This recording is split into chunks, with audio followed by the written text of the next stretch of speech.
ओंकारोबिंदु संयुक्तं नित्यं ध्यायन्ति योगिनां कामदं मोक्षदं तुभ्यं ओंकाराय नमो नमः। गुरुब्रह्मा गुरुर्विष्णु गुरुदेव महेश्वर गुरु साक्षात् परं ब्रह्म तस्मै श्री गुरवे नमः। अज्ञानतिमिरान्धस्य ज्ञानाञ्जनशलाकया चक्षुरुन्मीलितं येन तस्मै श्री गुरवे नमः। अखण्डमण्डलाकारं व्याप्तं येन चराचरं तत्पदं दर्शितं येन तस्मै श्री गुरवे नमः।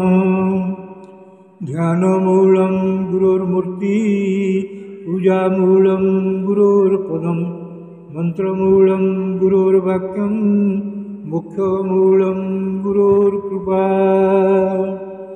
मन्नाथ श्री जगन्नाथ मद्गुरु श्री जगद्गुरु मदात्मा सर्वभूतात्मा तस्मै श्री गुरवे नमः।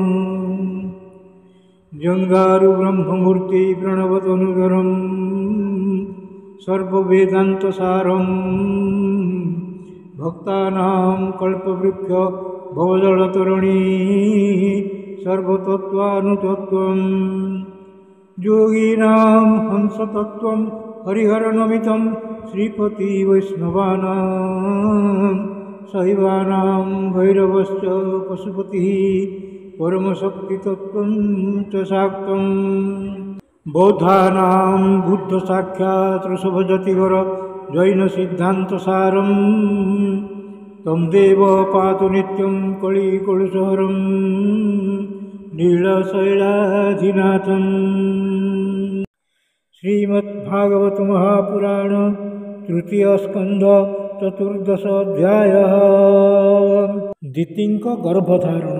नारायणं नमस्कृत्यं नरं चैव नरोत्तमं देवीं सरस्वतीं व्यासं ततो जयमुदीरयेत्। मूकं करोति वाचालं पङ्गुं लङ्घयते गिरिं यत्कृपातमहं वन्दे परमानन्दमाधवम्। निगमकल्पतरोर्गलितं फलं सुखमुखातमृतं ध्रुवसंयुतं पिबतं भागवतं रसमालयं मुहुरहो रसिका भुवि भावुका। श्रीशुकोवाच निशम्य कोशारपि विनोपवर्णितां हरे कथां कारणसुकरात् पुनः पुनः स पप्रच्छ समुद्यताञ्जलिर्न चाति तृप्तो विदुरो धृतव्रतः। विदुरोवाच तेनैव तु मुनिश्रेष्ठ हरिणा यज्ञमूर्तिना आदिदैत्यो हिरण्याख्यो हत इत्यनुशुश्रुम। तस्य चोद्धरतः क्योनिं स्वदंष्ट्राग्रेण लीलया दैत्यराजस्य च ब्रह्मन् कस्माद्धेतोरघुनो मृदु।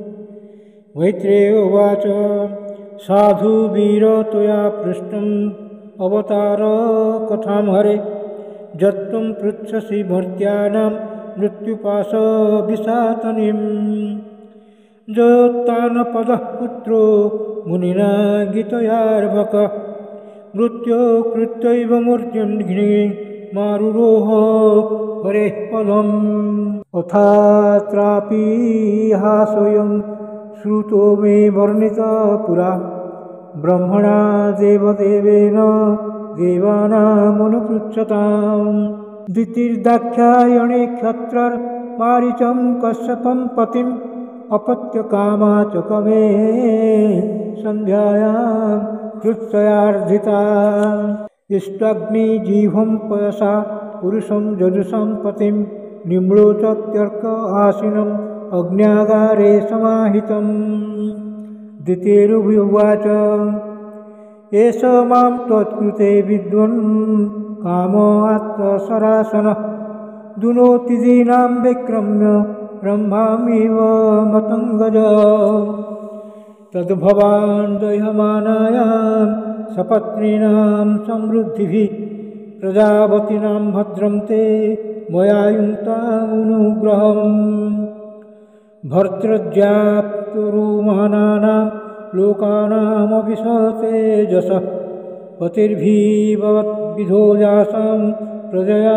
ननुजायते पुरा पिता नो भगवान् दक्षो दुहितृवत्सलः कं वृणीत वरं वत्स्या इत्यपृच्छतनः पृथक् स विजित्वात्मजानां नो भावं सन्तानभावनः त्रयोदशा ददादास्तासां दास्ते शीलं मनुव्रता अथ मे कुरु कल्याण कामं कंज विलोचन आर्त्रोपसर्पणं भूमन् अमोघं हि महीयसी इति तं वीरमारीच कृपणां बहुभाषिणीं प्रत्याहानुनयनवाचा प्रवृद्धानङ्गकस्मलाम् एष तेऽहं विधास्यामि प्रियं भीरुजदिच्छसि तस्याः कामं न कः कुर्यात् सिद्धिस्त्रैर्वर्गिकीरतः सर्वाश्रमानुपादाय स्वाश्रमेण कलत्रवान् व्यसनार्णवमवैतेति जलजानैर्यथार्णवम् जामाहुरात्मनो ह्यर्थं श्रेयस्कामस्य मानिने जस्यां स्वमधुरमध्यस्य पुमां सरति विज्वरः जामाश्रित्येन्द्रियारातीन् दुर्जयानितराश्रमै वयोद्वये महेराधिर्दस्युन् दुर्गपतिर्यथा न वयप्रभवस्तां त्वामनुकर्तृं गृहेश्वरि अप्यायुषा वा कार्ष्येन ये चान्ये गुणगृध्नवः अथापि काममेतं ते प्रजात्यै करभाण्डलं यथा मां नातिवोचन्ति मुहूर्तं प्रतिपालय एषा घोरतमा वेळा घोराणां घोरदर्शना चरन्ति यस्यां भूतानि भूतेशानुचराण्यः एतस्वां साध्वी सन्ध्यायां भगवान् भूतभावनः परितो भूतपर्षद्भिः वृषेणाकृति भूतराट् श्मशानचक्रानिलधूलिधूम्र विकर्णविद्युतजटाकलाप भस्मावगुण्ठामलरुक्मदेहो देवस्त्रिभिः पश्यति देवरस्ते न जस्य लोके स्वजनः परो वा नात्यादृतो न त कश्चित् विगर्ह्य वयं वृत्तैश्च चरणापबद्धा मासास्महेजां बत भुक्तभोगाम् जस्यानवद्या चरितं मनीषिणो गृह्णन्त्यविद्यापटलं विवित्सवः निरस्तसाम्यातिशयोऽपि यत्स्वयं पिशाचचर्याम् अचरत् गतिः सताम् हसन्ति यस्याचरितं हि दुर्भागा स्वात्मन्रतस्या विदुषः समेतं जैर्भक्ष्यमाल्याभरणानुलेपने स्वभोजनं स्वात्मरोयकलालितं ब्रह्मादयो यत्कृतसेतुपाला यत्कारणं विश्वमिदं च माया आज्ञाकरी तस्य पिशाचचर्या अहो विभुम्नश्चरितं विडम्बनम् मैत्रेय उवाच शैवं संविदिते भर्त्रा मन्मोथं मथितेन्द्रिया जग्राह वासुब्रह्मर्षे वृषणीव गतत्रवा सविदित्वाथ भार्यायां तं निर्बन्धं विकर्मणि नत्वादिष्टाय रहसि तयाथोपवेश अथोपस्पृश्य सलिलं प्राणानायम्य न वाग्जतः ध्यायञ्जापविरजं ब्रह्मज्योतिः सनातनम् दिदिस्तु गृहीता तेन कर्मावद्येन भारत उपसंगम्य विप्रर्षि मधो मुख्यमभिभाषत। दितिर्वाच मामे गर्भम् इमं ब्रह्मन् भूतानां वृषभो भगित् रुद्रः पतिर्हि भूतानां यस्याकरवं महन्तम्। नमो रुद्राय महते देवाय उग्राय मीढसे शिवाय न्यस्तदण्डाय धृतदण्डाय मन्यवे। स नः प्रसीदतां भावो भगवान् उर्वनुग्रह व्याधस्याप्तनुकम्प्यानां स्त्रीणां देव सतीपतिः। मैत्रेय उवाच स्वसर्गस्याशिषं लोक्याम् आशासानां प्रवेपतिं निवृत्त सन्ध्यानियमो भार्यावाह प्रजापतिः।